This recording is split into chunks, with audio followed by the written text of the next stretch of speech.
Buenas noches, corsarios. Hoy les tenemos un relato muy interesante de un investigador privado. Transportémonos directo a Durango, México, desde donde Jaime Fonseca nos cuenta esto. El hermano de mi esposa trabaja como investigador para las autoridades públicas del estado de Durango, un oficio que, en lo personal, se me ha hecho muy interesante, con muchas historias para contar, por supuesto. En un inicio le hacía muchas preguntas respecto a su trabajo, hasta que me calmé un poco porque claro que estar todo el tiempo así te podría llegar a abrumar. Por fortuna una noche hace unos 5 años, durante una cena familiar, y ya entrados al calor de las copas, decidió contarnos sobre un caso, uno que le tocó, y que hice hasta el momento es el único que se cerró de manera que no entiende muy bien.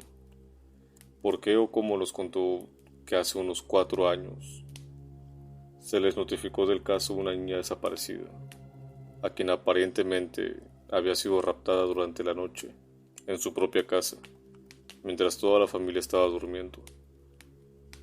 Una niña de unos 6 o 7 años. Sin embargo, dice que desde un inicio el caso fue bastante confuso, puesto que las declaraciones y las actitudes de los padres indicaban que no parecía importarles demasiado. Toda esa situación, además de que la progresión de los hechos que ocurrieron esa noche no tenían sentido, nos decía, no ofrecían alguna ruta clara para saber por dónde comenzar a investigar. Además de que ambos padres pertenecían a la clase alta, tenían varias propiedades, negocios, mucho dinero, por lo que la impunidad en este caso no se hizo esperar, y salieron libres a pesar de ser los principales sospechosos. Todo esto mientras sigan buscando a la niña, en un caso que no tenía pies ni cabeza. Mi cuñado nos contaba que había una persona que era quien se pasaba exigiendo una respuesta ante todo esto, así como que se hiciera justicia y se investigara de nuevo a los papás, hasta saber qué había pasado. Era el hermano del papá, el tío de la pequeña, claro, quien la quería mucho y le había afectado demasiado la pérdida. Nos contaba que comenzó a contratar investigadores privados que estaban fuera del caso, así como indagar por su propia cuenta, tanto que así se volvió una obsesión para él. Insistían que dejara todo eso en manos de las autoridades y confiara en su trabajo, aunque mi cuñado decía que, viendo cómo reaccionaba, sabía que no iba a hacer nada de eso. No lo iba a dejar así tan fácil. Pasó un año de todo eso en los trabajos de investigación, cuando una mañana el hermano de mi esposa recibió una llamada.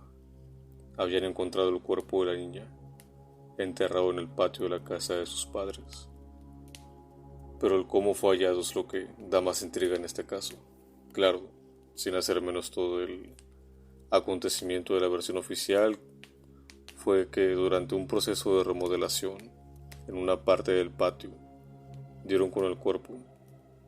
Todos se preguntaban cómo es que el padre había aceptado hacer eso si había ocultado ahí toda la evidencia.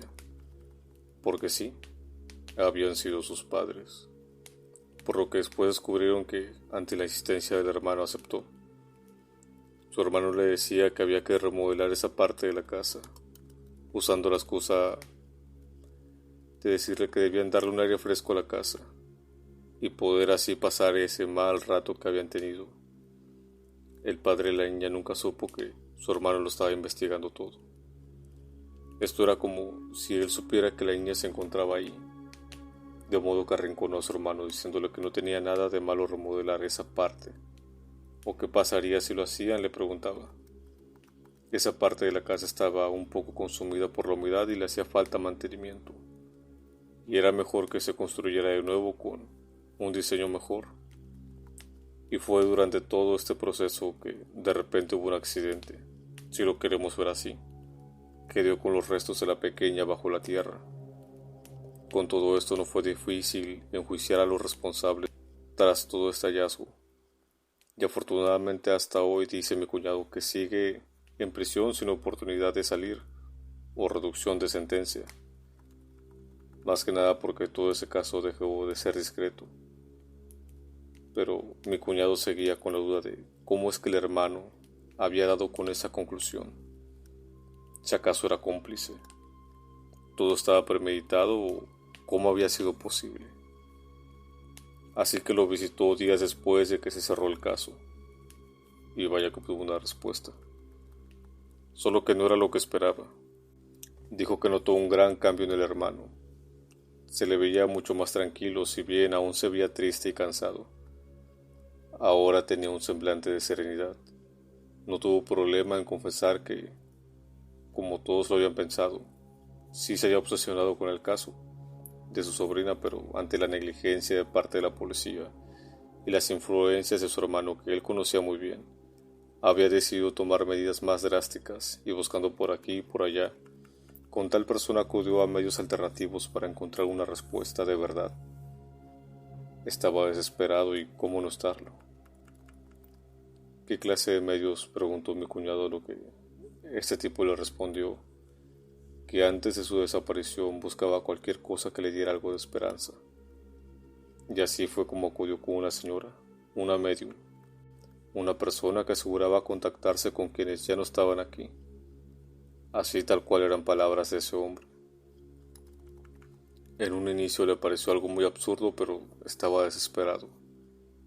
Y conforme avanzaba el tiempo y se congelaba, el caso decidió oír y tras unas sesiones que creo se les dice espiritistas, donde nos cuenta que se incluyeron todo tipo de amuletos, pertenencias de la sobrina, rituales que él no recordaba, no sabe cómo describirlas bien, todo para contactar a la pequeña, en caso de que lamentablemente se hubiera fallecido. En ese punto el hermano de mi esposa no sabía a dónde lo llevaría todo lo que ese hombre le estaba contando, pero estaba dispuesto a escuchar total. A eso había ido aquel hombre. Dijo que a pesar de contactarla, la comunicación que esa señora sostenía con la pequeña no era del todo buena, porque decía que su sobrina respondía confundida. Era como si no supiera que ya no estaba aquí, que se había ido de una forma horrible, que creo que está de más darle los detalles de lo que hicieron sus papás. Pero fue paciente, iban de poco a poco. Tuvieron que pasar unos meses en contacto por medio de los rituales. Las cosas que usaba la señora, todo eso, dicen que la niña fue quienes les indicó poco a poco lo que le había pasado esa noche. Y lo que más resultó innegable, a pesar de que, si bien mi cuñado nosotros lo estábamos escuchando, creamos o no en todo esto, le indicó el lugar donde estaba enterrada precisamente. Él no sabía si creer todo eso, pero era lo poco que le quedaba.